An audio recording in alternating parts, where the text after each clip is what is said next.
What is going on, YouTube universe? Welcome to the Hip and Shoulder, where today it is all about getting those tips in. And I know some of you out there might have heard that term a little bit more than others, you know what I'm saying? Round 8 was a good round for myself. We got 6 out of 9. It was a break-even round, I suppose. 6 and a 7 out of 9, I think, is where we want to be shooting for most weeks.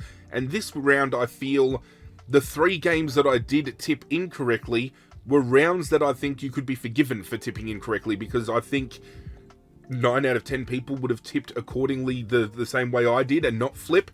In reflection, we tipped Essendon by 19 points over North Melbourne, and even though this game on paper sounded so drab and drag, it turned out to be actually one of the best games of the round, with Essendon walking away with a 3-point win.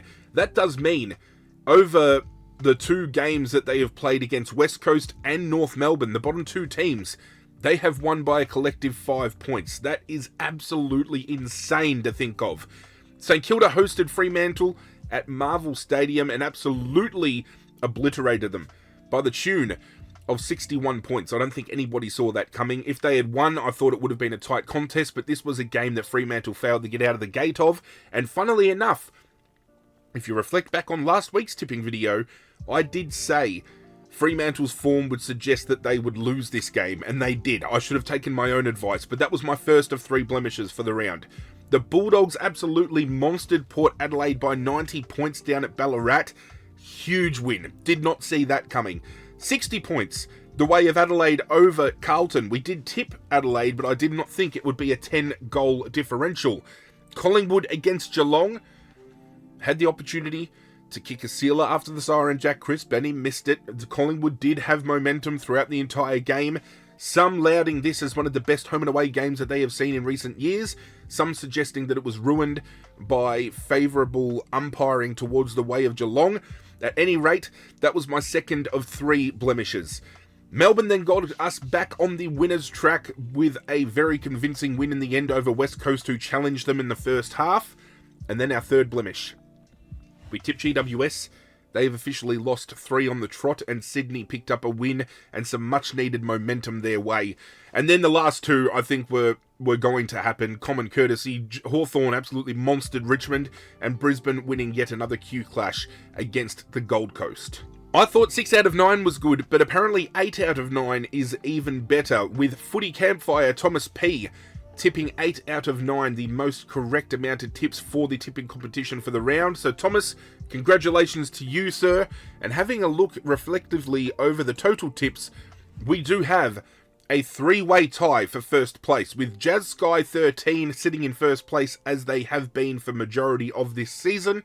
Skyvo sitting in second, and we have Gramercy Riff 78, somebody who's been around in my tipping competitions for the last couple of years now, creeping up into third place, but equal first on points. Congratulations to the 3 of you for locking it down with the most total amount of tips.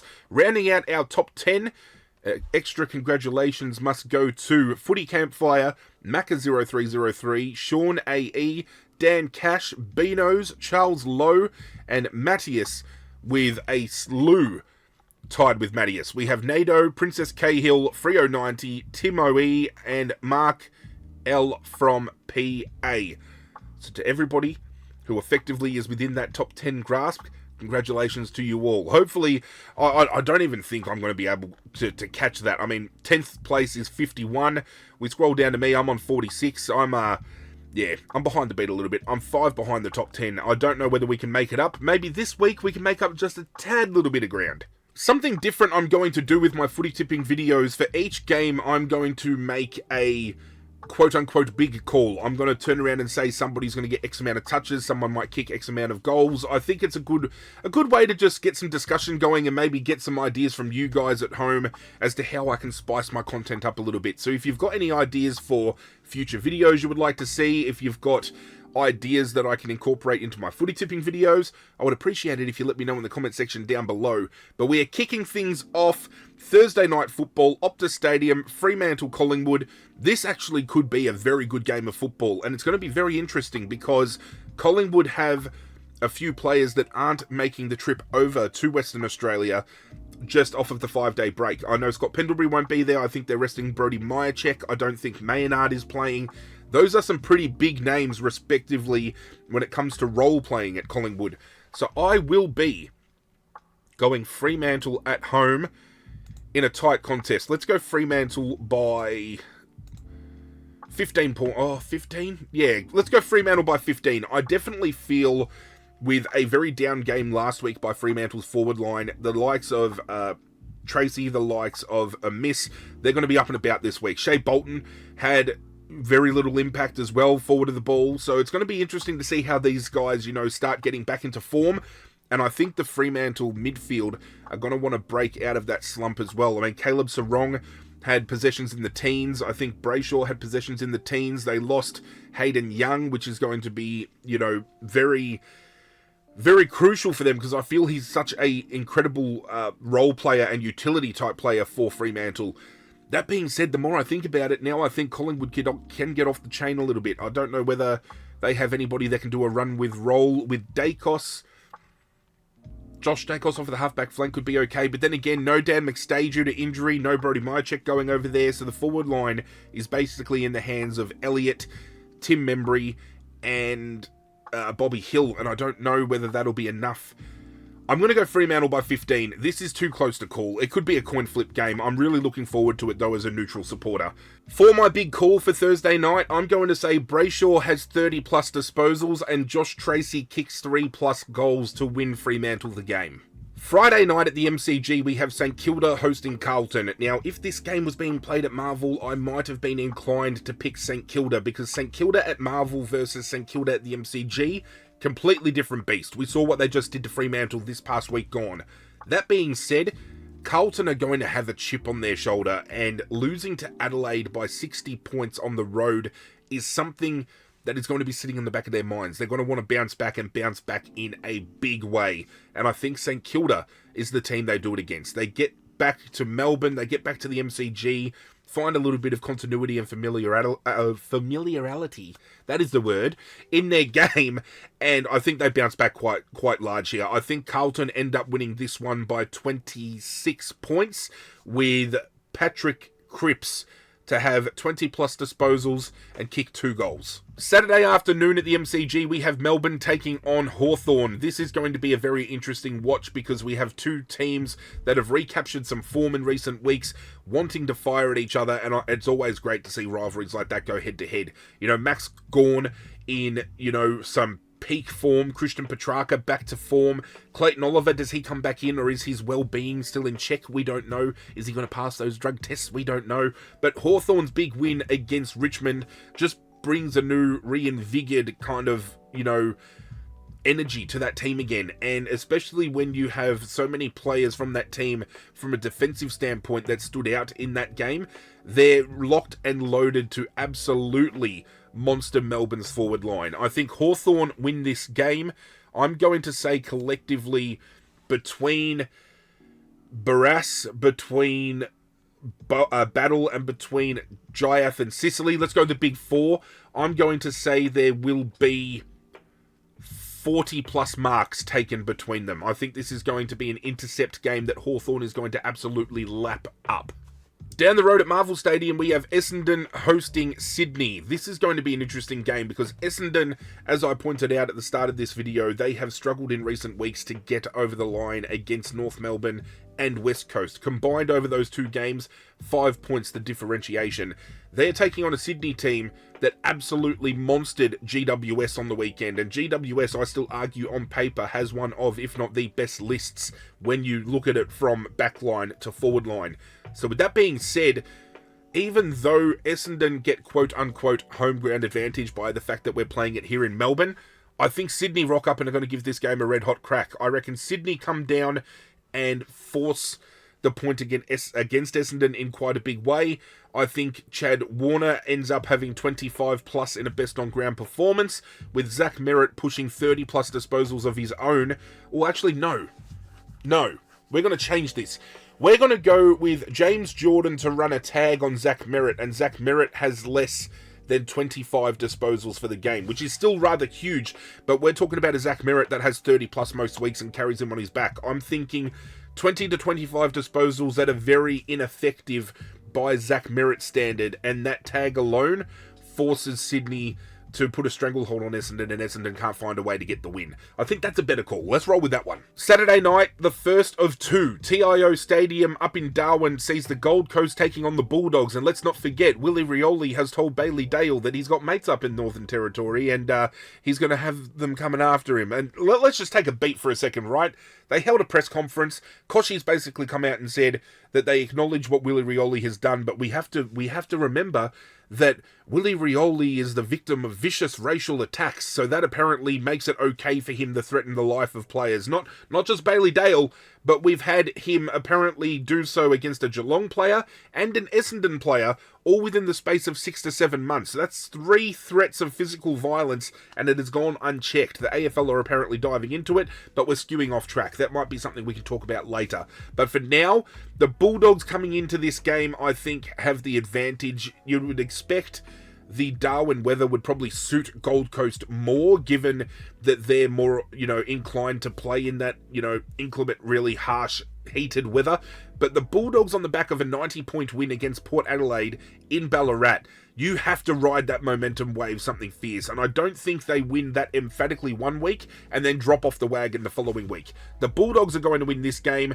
They're going to do it quite emphatically, I feel. I mean, Marcus Bontempelli's back. Ed Richards is, in arguably career best form with how well he has played this year. Adam Treloar has come back into circulation. I'm feeling that the combination of Adam Treloar, Ed Richards, and Marcus Bontempelli is going to see, let's go big, let's go brash, 70 plus disposals between the three of them, and I think collectively we're going to see at least 4 goals kicked. 70 disposals and 4 goals between Bontempelli, Richards, and Treloar. Lock it in, baby.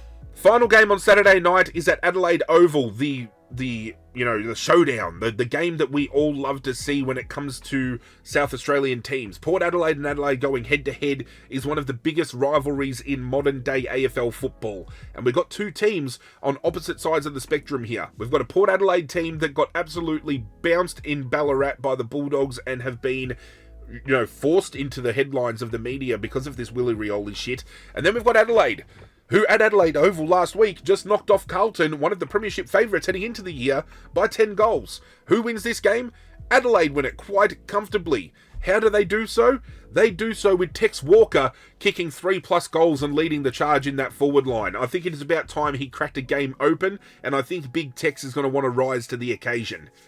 First of 3 on Sunday, MCG, Richmond, West Coast. This is going to be the one pure opportunity Richmond have to really get a hold of a game and win, because we've been dropping off in recent weeks when it comes to second half football. This is the time for us to put everything on the line and put in a 4-quarter performance to pick up another 4 points. We play West Coast this week, we play North Melbourne next week. If we can pick up the next 2, we start bouncing back up that ladder again. I'm not talking finals, I'm not getting ahead of myself, but it just shows a lot of naysayers wrong.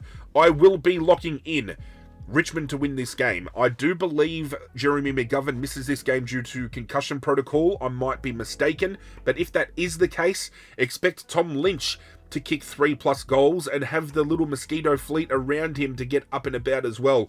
I'm expecting Lawler to score. I'm expecting Steely Green, if he plays, to get on the board. Seth Campbell will kick a couple. I might actually go out on a limb here. Seth Campbell kicks 2+ goals, I think would be a good lock. And I think we see a best on ground performance by Jacob Hopper. I'm going to go Jacob Hopper. He's been begging for a breakout game, and I think Jacob Hopper has a game this weekend that sees him talked about as one of Richmond's best. Hopefully West Coast don't roll us after I've said all that, because it would absolutely destroy me if Richmond lost at the MCG in one of the most winnable games we have on paper all season. GMHBA Stadium, Geelong taking on GWS. I cannot see a way that GWS win this game. They have lost the last 3, of which they should have arguably won. They go up against Geelong in Geelong. Very tall order. Geelong win this game. Jeremy Cameron kicks 3+ goals. Patrick Dangerfield gets involved with 2+ goals of his own. The old heads, the senior boys, kicking 5 between them to get a very comfortable win over GWS in the end. I'm feeling this is going to be a 25+ point win. And the final game of the round is at Ninja Stadium. Now, fuck me if I know where Ninja Stadium is. Is that down in Tasmania? I could be wrong, but we have North Melbourne taking on Brisbane. Brisbane are going to win this game here. North Melbourne have been putting up a fight each and every week, but Brisbane have really started to sink back into some natural form and really starting to find themselves. I mean, Charlie Cameron had gone a few weeks without kicking any goals, kicked a couple last week, was up and about. Lockie Neal was able to take a backward step. Josh Dunkley took a backward step, and we've seen the likes of the Ashcroft brothers of Hugh McCluggage step up into those roles. Kitty Coleman could be coming back into the defensive line for Brisbane this week, and if he does, how does that shift how Dane Zorko works in that back 50? All interesting prospects, but all prospects that point to Brisbane being on the rise, and there is no coincidence as to why they are now sitting one game clear on top of the ladder as reigning premiers. They pick up the win to round out round 9. So we will be going Fremantle, Carlton, Hawthorn, Sydney, Western Bulldogs, Adelaide, Richmond, Geelong, and Brisbane. The only tip that I might be convinced to flip on is whether or not I feel Collingwood are going to upset Fremantle Thursday night football, but I think I'm happy with those ones I've locked in. Going to the gauntlet, I'm still in it, so we are going to go to it.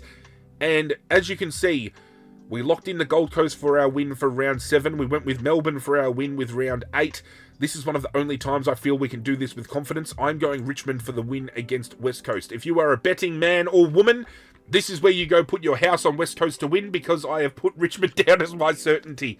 But that is it for today's video. Do hope you guys enjoyed. I do hope you were enjoying the tipping videos. I'm still trying to find ways to incorporate different things and to, have my knowledge and love and passion for the game really come through with these videos. So as I said at the top of the video, if you guys at home have any ideas for content you would like to see, let me know in the comment section down below. I'm happy to go do things like the tier listing kind of stuff. I can do reviews on each team when it comes to the mid part of the year. I did think of doing it as a breakdown into thirds, but I think if we do a halfway check-in, I think that would be great, and we just look at each team in isolation, look at their trades, look at their draft picks that they brought, the picks they used through the draft, and the draftees that have played, how they've performed in general, and just do like an overall score to see how they've gone. I'd like to do something like that.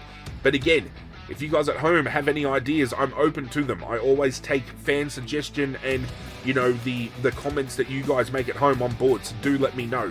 But that's it from me, guys. I'm out of here. Good luck to your teams this weekend, and as always, I will catch you guys next time.